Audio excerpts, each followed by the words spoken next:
지난 2017년 문재인 대통령과 도널드 트럼프 미국 대통령이 우리 군의 탄도미사일 탄도 중량 제한을 없애기로 합의한 후 군 당국이 즉각 미사일 개발에 나서면서 현재 사거리 500km의 탄도 중량 4톤 규모의 미사일을 확보하고 있는 것으로 알려졌다. 군은 또 종전 탄도 중량이 500kg으로 제한됐던 사거리 800km의 미사일의 탄도 중량을 2톤으로까지 늘린 것으로 파악됐다.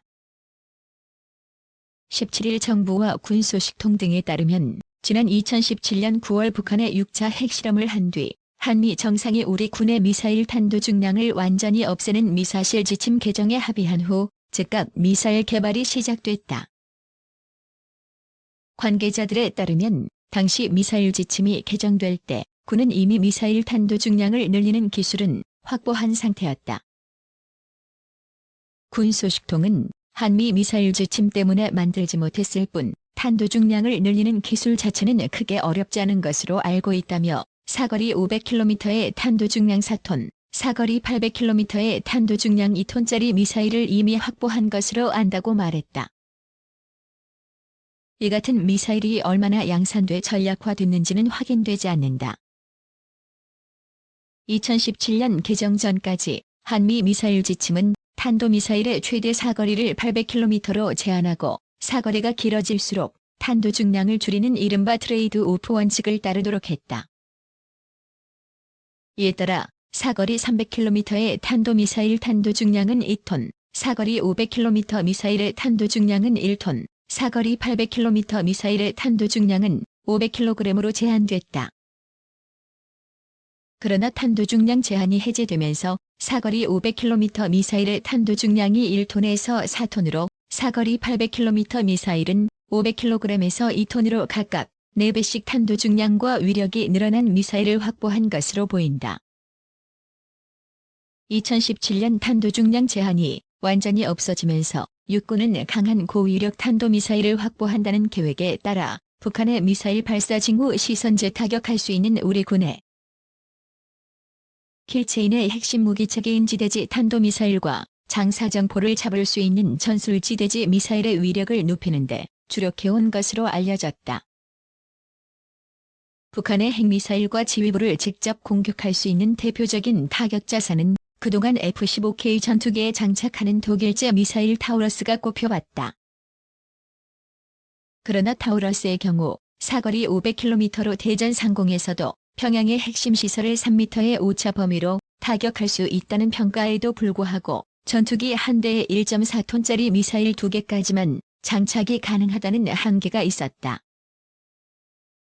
탄도 중량 제한 해제에 따른 고위력 미사일 개발과 배치에 따라 북한의 미사일 도발에 대한 억지력과 이른바 대량 응징 보복 수단이 강화됐다는 평가가 나온다.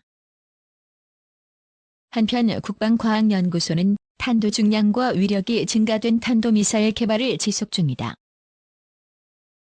한 관계자는 탄도 중량 2, 3톤짜리를 훨씬 넘어서는 탄도미사일 개발이 계속되고 있다며 다만 국내 환경에서는 수십 킬로미터 떨어진 무인도로 쏴도 육지에서 소리와 진동이 감지돼 은밀히 해야 하는 미사일 시험에 한계와 어려움이 있다고 토로했다. 고고도 미사일 방어체계 사드. 사드는 고고도 미사일 방어체제로 미국이 추진하고 있는 MD 즉 미사일 방어체계의 핵심 요소 중 하나이다.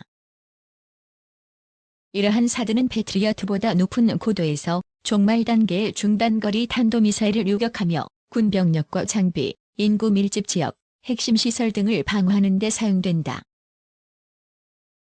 2017년 4월 26일 경상북도 성주군에 주한미군의 사드가 전격 배치되면서 지금까지도 우리나라에서 논란의 대상이 되고 있다.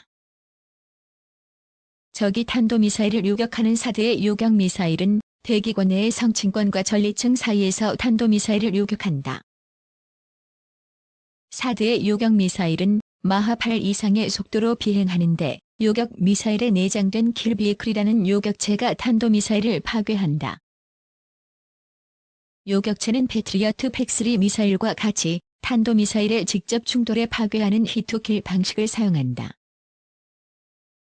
히트킬 방식은 대량 살상무기 즉 핵과 화학탄을 탑재한 탄도미사일에 매우 효과적인 것으로 알려져 있다.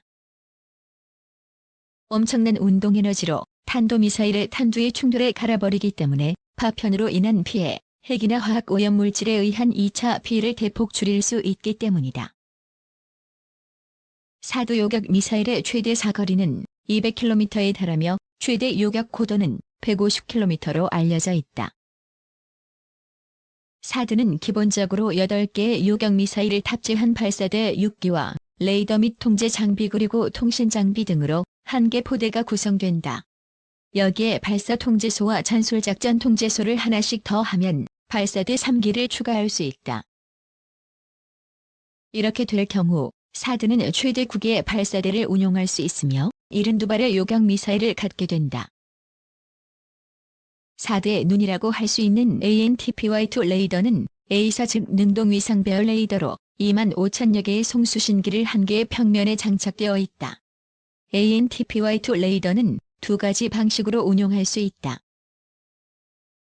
우선 사드에 사용되는 종말 단계 방식의 ANTPY-2 레이더는 약 1000km에서 상승 중인 탄도미사일을 감지해 600여 km에서 낙하하는 종말 단계의 탄도미사일을 정확히 탐지하고 요격 미사일을 유도하는 능력을 가지고 있다.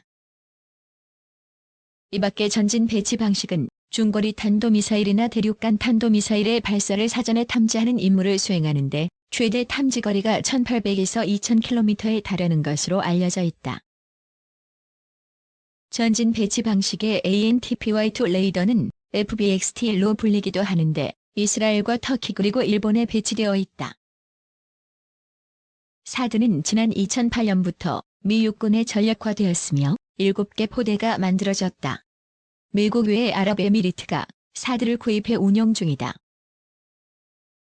아랍에미리트는 지난 2011년 12월 FMS 즉 미 대외군사 판매로 사드 2개 포대를 49억 달러에 구매했다. 이 밖에 사우디아라비아도 2017년 사드 7개 포대를 구매했다.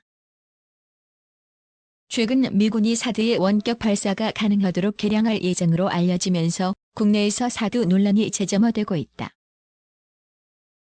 만약 주한미군의 사드의 동일한 성능 개량이 진행될 경우 경상북도 성주군에 위치한 주한미군 사드 요격 미사일 발사대가 성주가 아닌 전방이나 후방으로 배치될 수도 있기 때문이다.